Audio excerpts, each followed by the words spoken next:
O negócio é o seguinte, galera. Bem-vindo a mais um vídeo do canal Chevinho de Dores. Se você tem um... If you like a Chevette or if you wanna buy a Chevette, you need to subscribe this video. Te aconselho fortemente a se inscrever aqui no nosso canal pra gente evoluir junto e bora pro vídeo. Aí,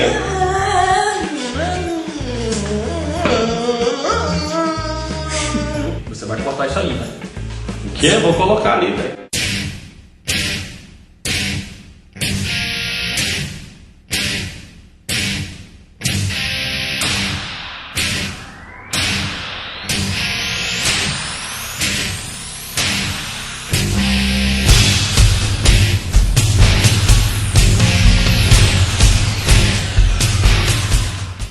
Na prática, o que a gente faz para a gente ter um certo ganho de fluxo entre parênteses?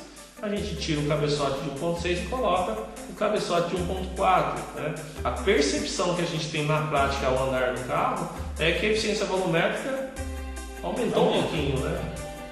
Então assim, quem tem um cabeçote 1.6 bom, está funcionando tudo direitinho, eu acho que pelo ganho não vale a pena estar tirando e colocando, né? A não ser que você queira ter esse pequeno ganho, né? Eu acho que é uma coisa que a gente consegue fazer mais na prática.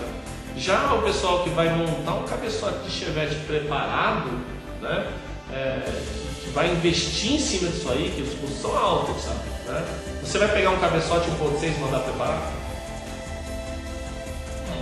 Não tem como, porque tem um fechamento ali, né, na área de admissão. Então, adquirir um cabeçote 1.4, instalar ele do jeito que está, para ter esse pequeno ganho, ou trabalhar ele em empresas que fazem cabeçote de performance, né? Então, foi bom você ter falado isso, né? Um fator que predominante nesse caso de você ter ganho de fluxo, tá? É interessante que esse trabalho seja monitorado, tá? Levando em consideração o que a fábrica já entrega para a gente, né? Os cabeçotes já vêm com nível de CFM, logicamente, para cada motor, um nível muito bom, né? Porém, como o nosso intuito é ter um ganho de potência, ganho de performance, a gente procura retrabalhar isso a fim de conseguir sempre mais. Mas como eu falei, isso tem que ser monitorado e você só consegue isso com equipamentos especiais em empresas especializadas com esse tipo de fim, né? A busca de mais fluxo com retrabalho, geralmente feito em casa, deve ser um mínimo de critério, como polimento, né, de dutos de admissão, arrombamentos, né? Não tem cabimento se você não tiver um monitoramento de máquinas específicas para isso. Então não significa que se você aumentar o tamanho do duto, aumentar a entrada do duto do coletor, você vai ter mais fluxo. Não é disso que a gente está falando, né? O CFM não vem daí, né? Existe uma série de pontos específicos que você tem que estudar, tem que avaliar, né?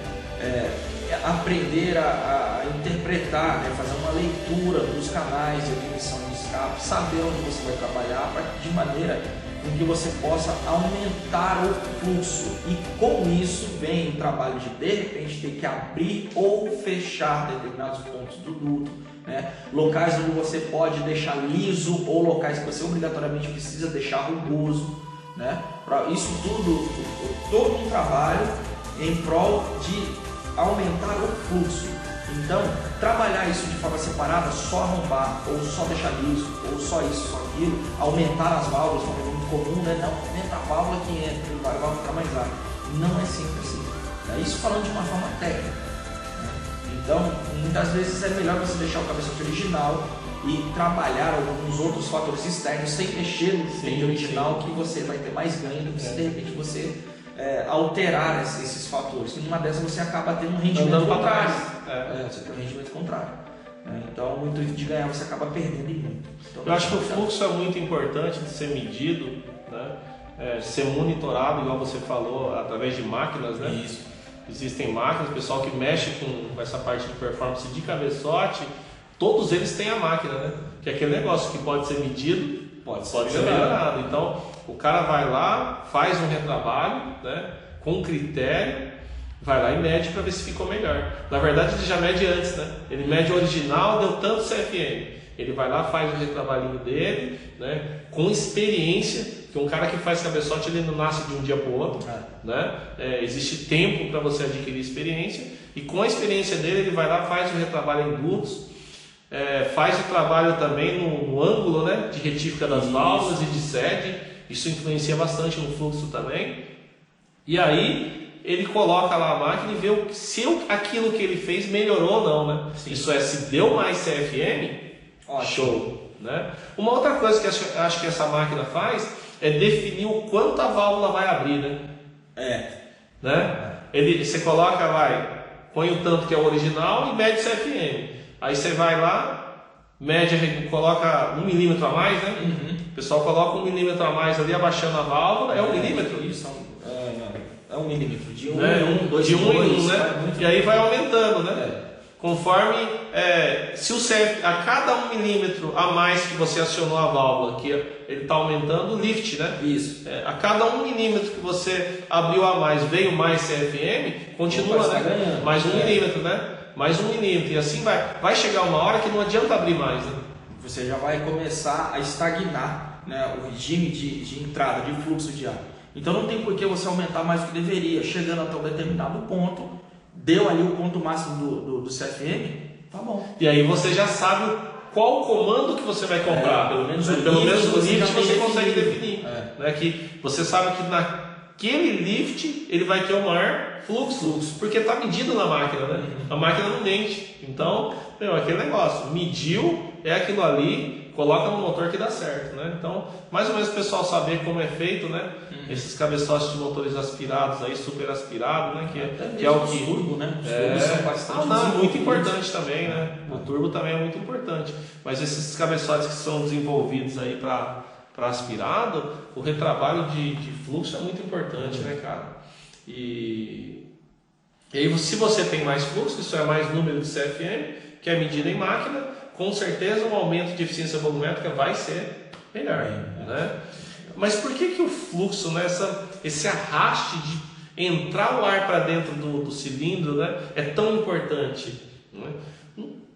Teoricamente, se a gente for pensar no bom senso, parece que a gente tem essa percepção, né? Pô, se eu pôr uma válvula maior, será que não vai entrar mais ar? Estou abrindo mais a janela. Se eu aumentar o tamanho do duto, não vai entrar mais ar? Se eu apertar mais a válvula, não vai aumentar o tamanho do buraco lá e não vai entrar mais ar? Porque quando eu abro a janela, quanto mais eu abro, mais ar entra, né? Dentro de casa. Só que o motor tem uma grande diferença, né?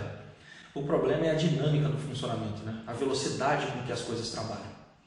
É muito rápido, né? A gente está falando de 100 voltas por segundo do vira-bequim quando a gente fala de 6.000 RPM. Né? Se a gente for fazer um cálculo básico aí, né? Uma fase de admissão, que é a fase que o ar entra, né? Tá em torno de 20 milésimos de segundo, né? Em altas rotações, né? Então é um momento muito rápido. Quando a gente fala de milésimo de segundo, galera, é pegar 1 segundo, dividir por 1000, né? E aí você tem 1 milésimo de segundo. Você faz isso vezes 20, você tem 20 milésimos de segundo. Vamos falar de uma forma assim mais ampla. Admite, né? Abre a válvula, admite, fecha a válvula, comprime, explode, né? O pistão desce de acordo com a explosão, a válvula de escape se abre, colocando os gases para fora. Isso a 6.000 RPM acontece em quanto tempo? 50 vezes por segundo. Admite, comprime, explode, põe para fora. Né? Admite não é 180 graus no tiro do vira-bequim? Isso. Comprimir não é 180 graus? Isso. Já deu Produzir a força motriz, que é a explosão, já não tem mais 180 graus? Né? E para escapar mais 180 graus. Então ao todo a gente tem quanto? 4 vezes 180. Isso. Que é os 720 graus. 720 graus é 2 voltas do motor. Se a gente está falando 100 voltas por segundo, significa que isso está acontecendo 50 vezes em um cilindro só. Em um segundo. Em um cilindro, né? Em um cilindro. Só que tem 4 funcionando. Né? Pois é. A cada 180 graus tem um cilindro explodindo no motor de Chevette. Então a dinâmica do motor, por ele ser muito rápido, qualquer motor ser muito dinâmico no sentido rápido, a gente precisa de fluxo. Pois é. Né? É aí que o fluxo é muito importante para um motor.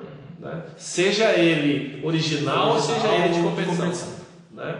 No turbo, por mais que a gente coloque pressão, coloquei 2 kg de pressão, coloquei 2,5 kg de pressão, não adianta você pôr pressão na área externa do motor, que é o coletor de admissão, né? Se ele não tem velocidade para entrar através dos dutos e válvulas, isso é, atravessar o duto e válvula. Se ele não tem velocidade, você vai pôr 2 kg de pressão, vai vir potência? Vai, porque você está aumentando a força. Você está enfiando ar com pressão para dentro, forçando, né? Então isso vai realmente, né, comparando com o original, vai entrar mais ar. Mas aí você coloca 2,5 kg no motor de Chevette original, ele vem 300 cavalos, né? No motor turbo isso aí. E aí você retrabalha o cabeçote, aumenta o fluxo, né? Com quantos quilos de pressão vem os 300 cavalos? Um exemplo, vamos dar um exemplo básico, 1,5 kg. Por quê?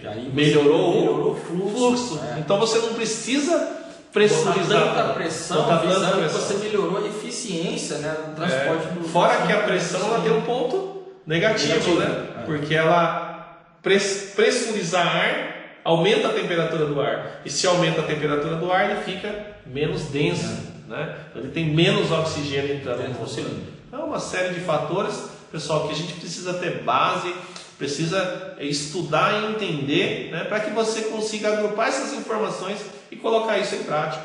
Além de você conseguir fazer um motor que tenha o máximo de eficiência volumétrica, ainda dá para você trabalhar em qual faixa de rotação você quer, né? Isso, lógico, não é uma mudança drástica. Para a gente ter uma mudança drástica de 1.000, 2.000 RPM, teria que realmente ser trabalhado os fluxos, o cabeçote, tem que mudar tudo, né?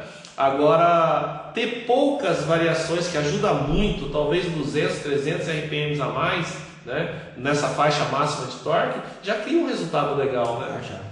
Então, como que a gente consegue fazer isso na prática aí no motorzinho de Chevette original? Que é o conceito que a gente está falando agora. Vocês têm que entender que quem basicamente dá essa condição no motor original de oferecer faixa de torque e potência em uma determinada faixa de RPM, tá? Desconsiderando os outros componentes que trabalham com ele, tá? Quem faz isso é o comando de válvulas, ok? Então, o comando de válvulas, ele vai ser um cara que, se você souber administrar a posição dele de uma maneira adequada, você pode favorecer faixas de torque e potência, né, em rotações mais baixas, o que vai proporcionar um carro mais, vamos dizer assim, mais arisco, né, responde mais rápido, né? Tem mais força em baixas rotações, ou um carro que, para você desenvolver altas potências, você precisa colocar o comando... Potência em altas rotações, né? Você precisa colocar o comando numa posição que favoreça essas rotações mais altas. Se você quer potência já em uma rotação um pouco mais alta, a gente favorece o escapamento. Isso, né? Então, a regulagem entre o comando e a polia, né, da correia dentada, que a gente chama de polia variável, né, polia variável mecânica, bonita, né, essa poliazinha, né? Ainda bem que eles lançaram para o Chevette, né? Dá para fazer ou com essas polias regulares ou até mesmo com a polia original, eliminando a chaveta. A gente já falou isso nos vídeos anteriores, mas é isso. Quando você vira, né, o comando de válvula, na verdade não é nem o giro do comando de válvula, a gente pensa você virabrequim. Você inicia isso com o virabrequim. Então, quando você favorece através dessas regulagens do escapamento, né, você tende a levar essa máxima eficiência volumétrica em rotações mais altas, né?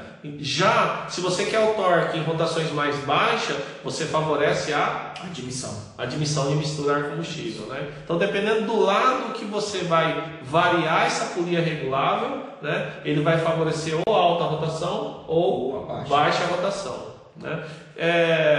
Entrando um pouquinho no termo técnico, quando você favorece escapamento, que proporciona torque em altas rotações, você está esfriando um pouco o motor, né? Porque o fato de você favorecer o escapamento, você está permitindo com que as válvulas de escape elas acabem abrindo mais cedo, né? Então, você tem ponto positivo e ponto negativo com relação a isso. Percebam que na produção de energia do motor, quando existe a explosão, o pistão então ele recebe aquela expansão dos gases durante quanto mais calor mais expansão, durante uma boa parte do percurso que ele tem até o PMI, certo? Então, no momento em que ele recebe a explosão na cabeça do pistão, o pistão vem descendo, né, com aquela força da expansão exercida sobre o pistão.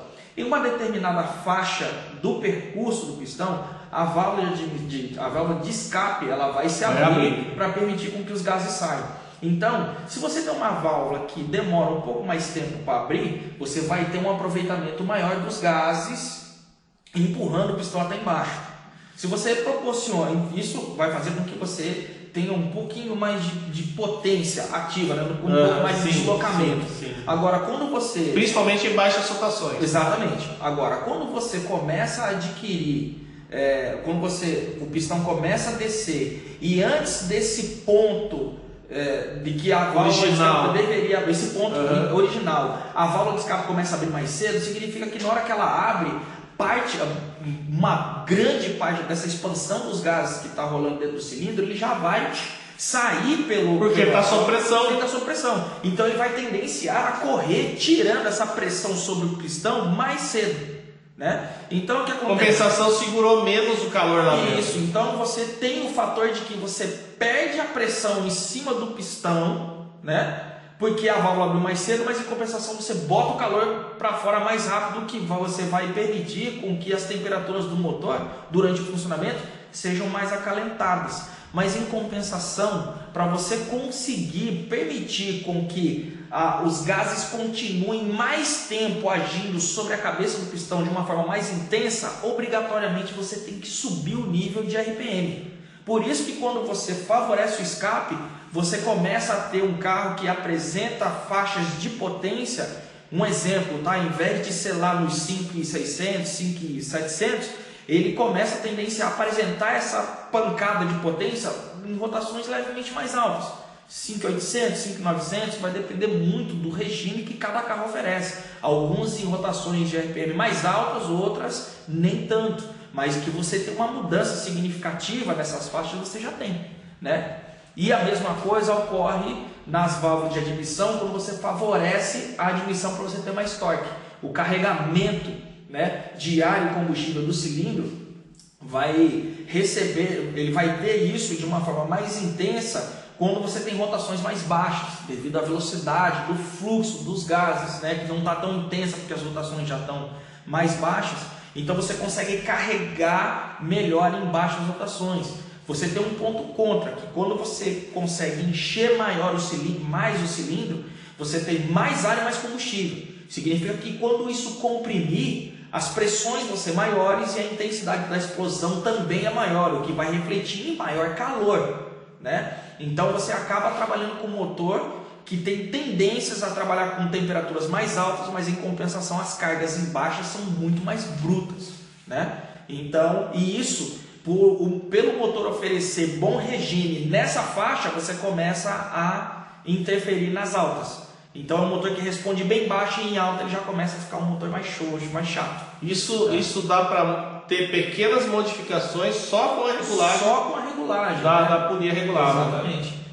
Que é isso que os motores modernos fazem, né? Eles fazem a variação justamente para ter um motor bom em baixa e bom em alta, né? E não é uma regulagem muito brusca, né? Bastou você mexer alguns graus, coisa pouca. Né? Pessoal, se você pular um dente da correia, você acaba com o motor. Nossa, muito pouco. Muito pouco. A gente está falando de 2, 3 graus. 2, 3 graus. Alguns, como os motores aí que a gente conhece, que tem uma grande possibilidade, aceitam 5 graus e sei lá mais quantos. Mas na média... E esse grau que a gente está falando é do giro do virabrequim, né? Entendeu? É do giro do virabrequim. No chevetinho, a maioria deles tem uma chapinha lá, né?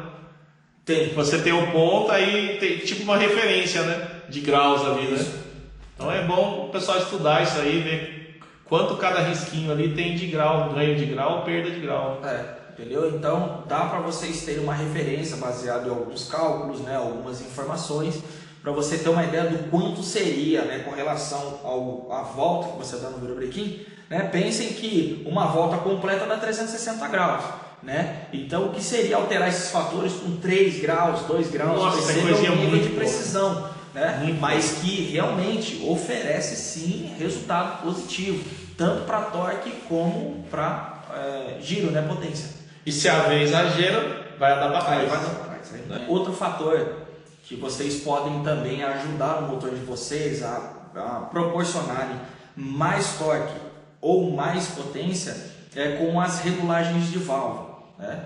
Percebam que ali na regulagem de válvulas, levando em consideração a especificação técnica, vocês têm regulagens basicamente iguais para as válvulas de admissão e a válvula de escape, né? Então, de repente, trabalhando essas regulagens, permitindo regulagens com folgas menores na válvula de admissão, diferente da de escape, você vai proporcionar um carregamento do cilindro com mais eficiência. Se você fizer isso, ao contrário, né, você deixar menor a folga no escape em vez da admissão, você já vai favorecer o escoamento dos gases com mais facilidade, né, dando aquele efeito de um motor mais geladinho, porém para encher o cilindro com maior eficiência você tem que empurrar rotações levemente mais altas, né? Então, com a regulagem de válvulas é um ótimo mecanismo para você começar a conhecer esses princípios de funcionamento, começar a desenvolver o feeling, né? Monitorando a temperatura do motor, né? Monitorando sempre, pessoal, os componentes que a gente instala no carro para a gente saber se esse carro está apresentando um bom rendimento, como contagiros, tá? Com a sua percepção humana, você fala, nossa, meu carro eu senti empurrar até tantos RPM, depois que eu fiz a modificação eu estou sentindo que ele está indo um pouquinho mais, 5.600, né? Foi para uns 5.700, 5.800, você já começa a sentir isso, né? Então é uma ótima forma de vocês desenvolverem, né? Então, e obviamente isso depende muito do motor que você está lidando, do nível de desgaste dele, se é novo, se não é, se o cilindro é maior, né? É um casamento do conjunto, né? Então não tem como a gente falar, ó, regula a válvula com 10, 15 que fica bom, regula a válvula com 20, 20 que fica bom. Então não tem isso. E vocês precisam testar, variar as regulagens de válvula, né? Ter um trabalho de tampar ali para não vazar óleo direitinho a tampa de válvula e sair para testar, né? E eu acredito que para fechar, né, o grande lance é, se você interfere nas faixas de torque e potência do seu motor, obviamente você precisa equalizar, né, o combustível nessas faixas, né? Uma coisa que a gente aprendeu, né, japonês, é que quando que a gente entende que o nosso motor deu resultado nessas regulagens, quando você adquiriu eficiência. Exatamente. Quando naquelas faixas de RPM que você tinha uma quantidade de combustível ideal, né? Quando você chega em faixas de RPM relativamente, você chega naquelas faixas originais, empobrece. Aí você fala, empobreceu por quê? Se empobreceu é porque entrou mais ar, né? Lembra que tinha que ter a quantidade de ar e combustível ideal? Se está empobrecendo é porque a quantidade de ar que você tem está sendo maior. Tem mais ar, você precisa colocar mais combustível. Então empobreceu é sinal de que você está, tendo resultado. Aí você necessariamente precisa fazer o quê? Enriquecer de forma adequada para você deixar naquela faixa de RPM a quantidade de ar e combustível ideal para você ter um ganho ainda maior de potência. É isso, né? Então, se a eficiência volumétrica ela foi alterada, principalmente para o lado positivo, vai haver um empobrecimento da mistura. E aí que a gente tem que acertar o carburador, né? Então, a polia regulável ela consegue, né, alterar um pouquinho do propósito em eficiência volumétrica, levar para altas rotações e baixas rotações. Né? Isso aí depende do propósito e o motor que você tem. Então, pessoal, a gente tem que se adequar a isso, ver o que vocês querem, façam as regulagens e ver o que você tem como resultado, né? A regulagem de válvula também, né? Eu acho que após a mudança aqui do comando de válvula, da posição do comando de válvula através da polia, é bom afinar ali na regulagem de válvula, né? Quanto mais você conseguir acertar, não tem como a gente dar receita, né? Como eu disse, vocês vão precisar testar vários tipos de regulagem, um pouco a mais, um pouco a menos de folga, olhando sempre para o original, sim, né? Porque a fábrica ela fez testes também, para falar mesmo isso aqui é o melhor. Entregar pronto, daquele jeito. É que depende do motor que a gente tem. Como a gente está falando de um motor, né, um pouco com peças misturadas, né? Ou até mesmo com ganho de eficiência volumétrica, então isso começa a sair fora do original, né? Se você começar a apertar demais a válvula e começar a gerar muito resultado, você não pode deixar zero de folga também. Não. Né? Eu acho que aí começa a gente começa a entender que seu motor precisa de um comando um pouco melhor. Né? Onde você fala, limitou, eu não posso fechar mais do que isso, senão minha válvula nem fecha mais. Porque a gente precisa de um mínimo de espaçamento. Né? Você já regulou o seu com 5 centésimos de folga?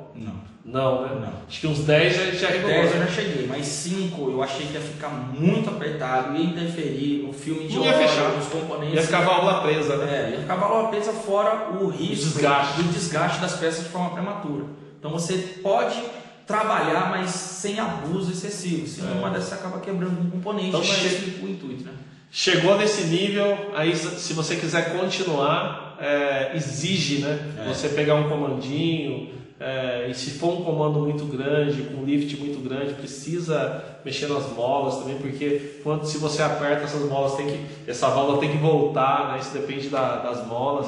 Aí entra nesse processo aí um pouco mais elaborado, né? Bem elaborado aí, tem que ter critério, mais difícil, com custos altos, né? Onde não é onde a gente quer chegar agora, né? Vamos ver futuramente, né? Sim. A gente consegue chegar até nesses projetos.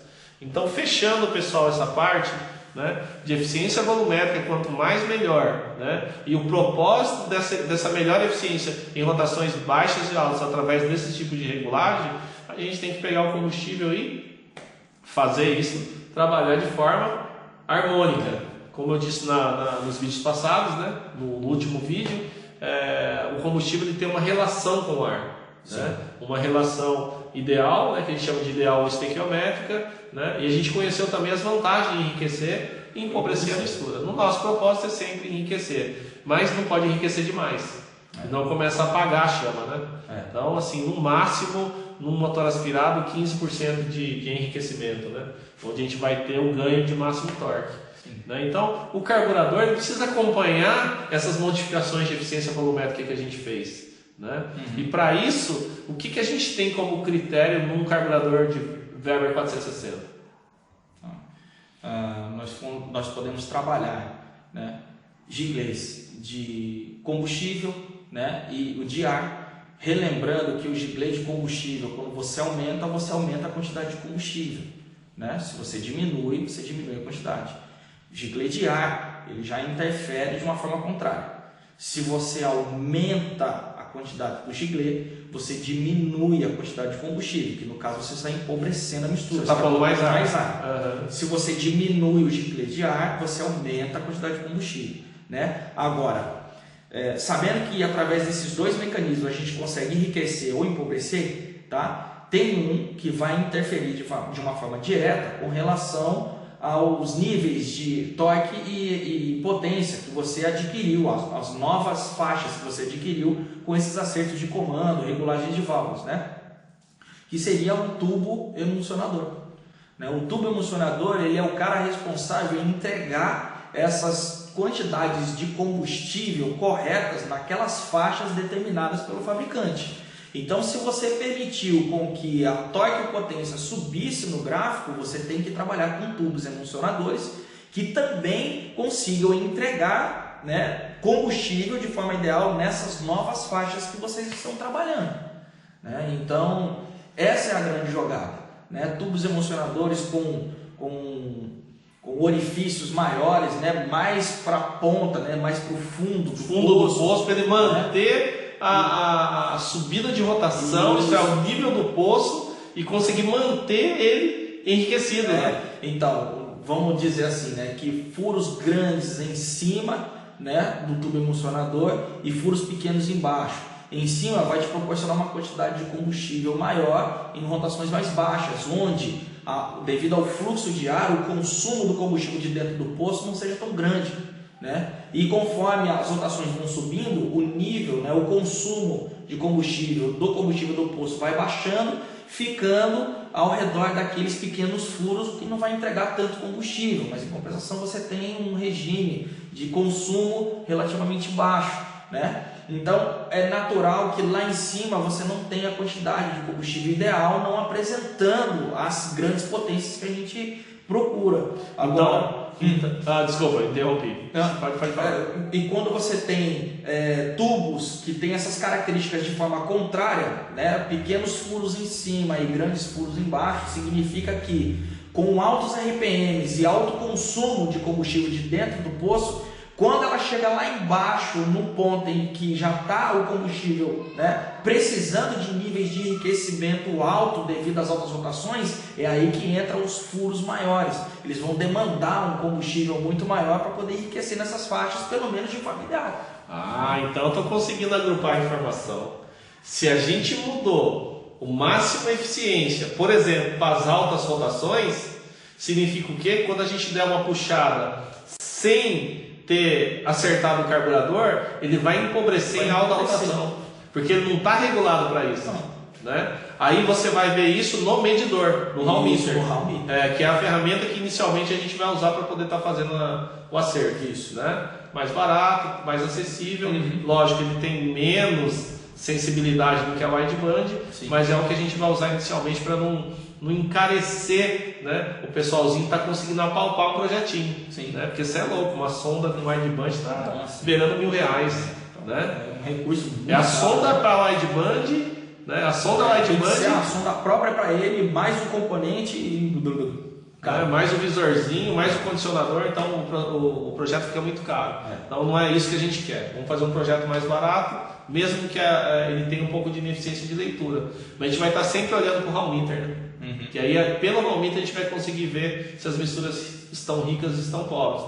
Então, o que você fez como modificação, né, de regulagem de polia, regulagem de válvula, empobreceu em alta, significa o quê? Que você andou para frente.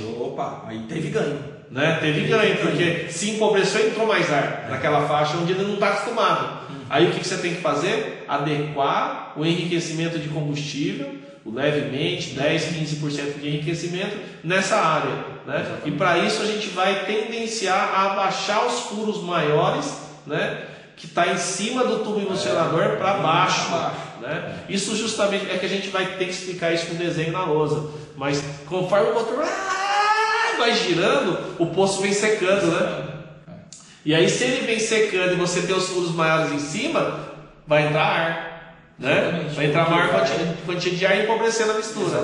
Né? Que é o certo para o motor original. Né? Só que como você fez uma modificação com propósito em cima de eficiência volumétrica, você vai ter que pegar esse furo e trazer mais para cá. Porque aí mesmo com o poço em altura baixa, né, ele ainda consegue demandar uma quantidade de combustível, uma mistura levemente enriquecida. Levemente enriquecida. Aí pessoal, tá vendo como é que a gente está chegando? Né? Isso aí trabalhando um simples tubo emulsionador. Pessoal, tudo que a gente está falando não é tão fácil como a gente está falando, mas é um princípio para a gente conseguir estar fazendo modificações, né? E que se a gente conseguir acertar nisso, galera, aí a gente vai conseguir extrair o máximo. Com certeza. Né? Então acho que a parte onde a gente tem que explicar agora vai ser com desenho, carburador, desenho do carburador, desenho do poço, desenho do tubo emulsionador, com tabelas específicas de tamanho, né, de clé de ar, de clé principal, tubo misturador, todos eles têm um código, né? Sim. E a gente vai trabalhando as explicações com o código, com o número, né? E olhando sempre para o carburador, né? Sim. Fazendo o desenho aqui para a gente entender. A gente está falando de tubo misturador, de clé de ar, de clé principal, poço, né? Mas quem não entende muito sobre isso vai começar a boiar nessa Quem parte. tem um 460 já teve a oportunidade de desmontar. O poço é justamente aquele buraco onde a gente põe a caneta. A gente tira aquela caneta grande, né, que tem giclê no topo, tem giclê na ponta e aquele corpo cheio de furinho. É aquele furo, fica um furo do lado do outro, né? São 4 ali, porque os 2 da ponta são os giclês de marcha lenta, de primeiro e segundo estágio, e os do meio são os 2, né, de enriquecimento, para ter as faixas de rotação. Para o primeiro estágio e para o segundo. Exatamente, então aqueles 2 eles ficam ali no meio. Então aquele canal onde a gente instala, ali é o poço, ele tem uma ligação por baixo com a cuba de combustível. Isso é, estaticamente com o motor parado, se a cuba está nesse nível, o poço está com o mesmo nível. Isso. só que dinamicamente com o motor funcionando, conforme o motor vem sugando através da demanda do difusor do carburador, vem entrando no ar, esse combustível é retirado desse poço, né? Exatamente. E aonde que está a regulagem dessa quantia de combustível que está indo? Jicleira principal, jicleira de ar, e o tubo emulsionador vai entregar isso com um fluxo maior ou menor, que passa pelo difusor, né? E nessa dinâmica, mesmo que a altura da boia esteja estabilizada, a altura do poço pode diminuir, né? Por isso que quando a gente leva os furos maiores para baixo, a gente consegue trazer mais combustível. Ali ele vai ter uma mistura que tem que estar próximo, teoricamente, do estequiométrico, com o propósito de estar levemente enriquecido para se gerar mais torque que a gente quer, né? Eu acho que é isso, né? Então é isso. Então na próxima fase aqui da explicação, a gente vai ter que entrar na lousa com os desenhos, com as peças mecânicas na mão, né? E a gente consegue desenrolar isso para eles poderem estar entendendo, né? E o próximo vai ser animal, né? Vai. Mas vamos parar por aqui, tá ficando tarde.